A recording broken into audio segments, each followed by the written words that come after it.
نفس کو جھکا سکتے ہو, نفس کو کنٹرول میں لا سکتے ہو تو بھوک کے ذریعے سے. ہاں, یہ بھوک اور پیاس یوں ہی نہیں دی گئی ہے.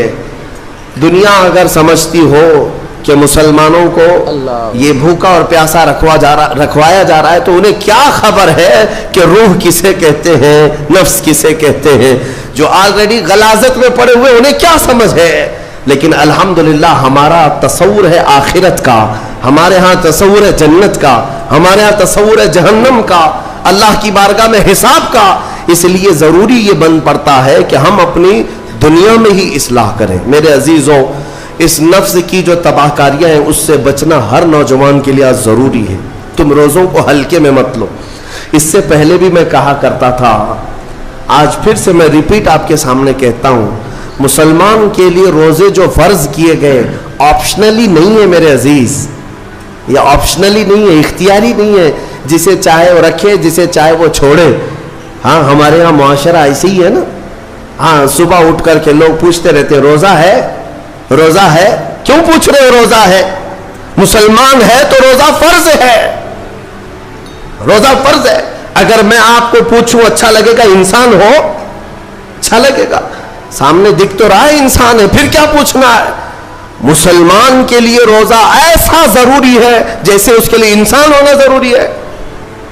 وہ روزے چھوڑتا کیوں؟ ہاں, چند ہی چیزیں ہیں جہاں تخفیف دی گئی ہے شریعت میں. وہ سفر ہے یا مرض ہے, ایسا مرض کہ جس سے وہ نہیں برداشت کر پاتا, اس میں اللہ تعالیٰ نے اسے چھوٹ دی ہے, رخصت دی ہے. یا حاملہ عورت ہے, یا دودھ پلانے والی عورت ہے, یا پھر اب بہت سارے لوگ ایسے ہیں جو ہٹے کٹے ہیں, تندرست ہیں, توانا ہیں, روزے چھوڑے ہوئے ہیں.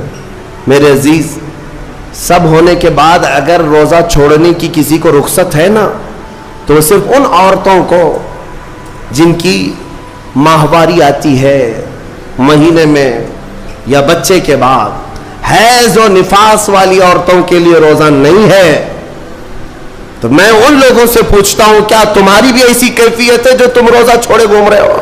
ناپاک ہو, ناپاکی آئی ہے؟ نہیں ہے تو پھر کیوں روزہ چھوڑتے ہو؟ ایک روزے کو چھوڑنے کی سزا حدیث میں بتائی گئی 900 سال دوزخ میں رکھا جائے گا. 900 سال. اب کیلکولیٹ کرو, اگر تمہاری زندگی کے روزے قضا ہیں تو کتنے 100 سال جائیں گے. اللہ. اسی لیے میرے عزیزو, جب تک طاقت ہے روزے فی الحال کے رکھو ہی رکھو. اگر پیچھے کے چھوٹے ہیں تو اسے بھی پہلے کمپلیٹ کر لو, ورنہ قیامت کے دن کی سزائیں نہیں برداشت کر پاؤ گے, بھگت نہیں پاؤ گے. یہ ہم جو بار بار کہتے ہیں آپ کے روزہ رکھنے سے میرا کیا ہے, ہم تنبیہ صرف اس لیے کرتے ہیں کہ قیامت کے دن اللہ تعالیٰ کے عذاب میں گرفتار نہ ہو جاؤ, عذاب میں گرفتار نہ ہو جاؤ. اور ہمارے بزرگوں نے ہمیں تعلیم دی ہے کہ اللہ تعالیٰ جب 11 مہینے کھلاتا پلاتا ہے اور وہی مولا 1 مہینہ اگر حکم دے تو یہ کس قدر بندے کی ناانصافی ہے کہ اپنے مولا کے حکم کو پیٹ پیچھے ڈالتا ہے اور پھر کھاتا پیتا رہتا ہے. کیا اسے اپنے رحمان کی رضا کی اتنی بھی فکر نہیں ہے کہ یہ میرے مولا کی رضا ہے روزہ؟ اسی لیے تو اس مولا نے فرمایا روزہ میرے لیے ہے اور اس کی جزا کچھ نہیں, میں خود بندے کا ہو جاؤں گا. الصوم لی وانا اجزا بہ. اور ایک حدیث میں عجزی بھی پڑھا گیا, یعنی روزہ میرے لیے ہے اور میں ہی اس کی جزا ہوں, میں ہی اس کی جزا ہوں. مطلب یہ ہے کہ دوسرے اعمال کی جزا میں جنت ہے, محلات ہے, الگ الگ ثواب ہے, لیکن روزے کے متعلق مولا نے فرمایا میں خود ہی اس کی جزا ہوں. تجھ سے تجھی کو مانگ کر مانگ لی ساری کائنات, جس کا خدا ہو گیا اس کی ساری کائنات. میرے عزیزوں, اللہ تبارک و تعالیٰ اگر کسی بندے کا ہے تو پھر اس کے کیا کہنے.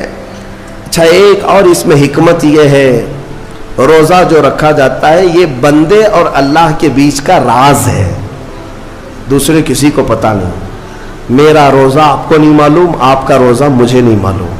چہرہ دیکھ کر کے کچھ بھی کہا جا سکتا ہے. ہاں, چہرہ دیکھ کر کسی کا روزہ پتہ چلے گا. آپ کل سحری کر کے نیت کر کے روزے سے آئے ہیں, کسی کی پیشانی پہ تو لکھا نہیں ہے کہ یہ روزے دار ہے. اللہ. آپ نے کہا آپ نے مان لیا، لیکن حقیقت کیا ہے یہ تم جانو گے، اللہ ہی جانے گا۔ بہت سارے تمہارے پاس موقع ایسے آتے ہیں جب ایک ایک گھونٹ نگل سکتے ہو، وضو کے بیچ میں، غسل کے بیچ میں، جب کوئی نہ دیکھ رہا ہو تب چٹکیاں لے کر اندر ڈال سکتے ہو، کوئی نہ دیکھ رہا ہو۔ لیکن بندے اور مولا کے درمیان کا ایک راز ہے روزہ۔ اسی وجہ سے ایک حدیث میں ملتا ہے قیامت کے دن جب ایمان والوں کو جمع کیا جائے گا اور جن کی بخشش ہو جائے گی تو ان میں ایک جماعت ایسی ہوگی جو جنت کی طرف اڑتے ہوئے جا رہے ہوں گے اور جنت میں پہنچ جائیں گے، کسی کو نظر نہیں آئیں گے، بہت تیزی سے وہ جنت پہنچ چکے ہوں گے۔ باب الریان ایک دروازہ ہے جو صرف روزے داروں کے لیے، جن کے روزے اللہ کی بارگاہ میں پسند آ گئے، وہ دروازہ صرف ان کے لیے، وہاں پہنچ چکے ہوں گے۔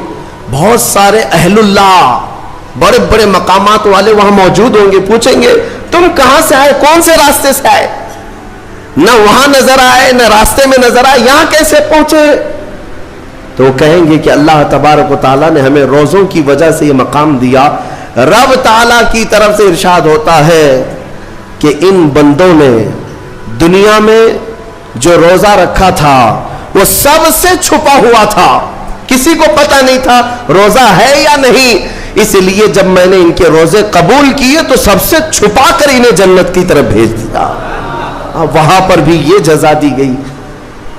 میرے عزیزوں، فضیلتیں بہت ساری ہیں، سب کو پتہ ہے، لیکن میں جو کہہ رہا ہوں وہ یہ ہے کہ اگر اپنے نفس کو کنٹرول میں لانا ہو تو یہ روزے شرط ہیں۔ ایک صحابی حضور کی بارگاہ میں آئے، جوان تھے، کہا کہ یا رسول اللہ صلی اللہ علیہ وسلم، جوان ہو چکا ہوں، شادی کی عمر ہے، لیکن شادی کرنے کی طاقت نہیں، مال نہیں، اسباب نہیں، کیا کروں؟ شادی نہ کریں تو گناہوں کی طرف چلے جائیں، خواہشات ہیں انسان کی۔ تو جانتے ہیں میرے آقا صلی اللہ تعالیٰ علیہ وسلم نے کیا فرمایا کہ اگر استطاعت ہے تو شادی کر لے ورنہ روزہ رکھ لے۔ شادی کے بدل ڈائریکٹ کون سی چیز؟ روزہ۔ فرمایا اس لیے کہ روزہ تمہاری شہوت کو ختم کرتا ہے، تمہارے اندر صبر قائم کرتا ہے۔ عزیزان گرامی، حدیث پاک کا یہ مفہوم میں آپ کے سامنے رکھ رہا ہوں۔ تربیت میں میرے آقا نے ان نوجوانوں سے کہا جن کی شہوت غالب ہے، جو گناہوں کی طرف زیادہ جا سکتے ہیں، ان کے لیے فرمایا گیا وہ روزہ رکھیں، کنٹرول میں رہیں گے۔ صرف رمضان کا ہی نہیں، سال میں اور بھی دنوں میں روزہ رکھو تاکہ تمہارا نفس قابو میں رہے، کنٹرول میں رہے۔